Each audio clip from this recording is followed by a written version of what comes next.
This is the Madagascan Navy's brand new Sikorsky Seahawk SH-60B for Madagascar, or modernised.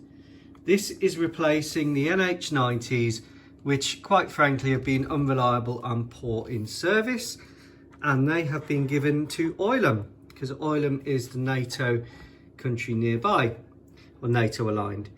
So here we have the Seahawk, and it's a combination of the HH-60 kit and the SH-60B kit by Hobbyboss.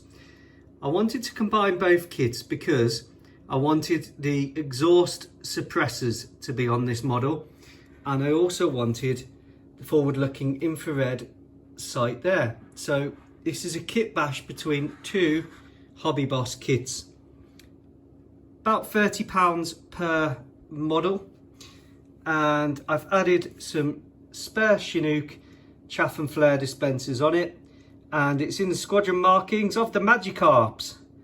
So this will be going on the new aircraft carrier and all Madagascan destroyers, frigates, corvettes, you name it.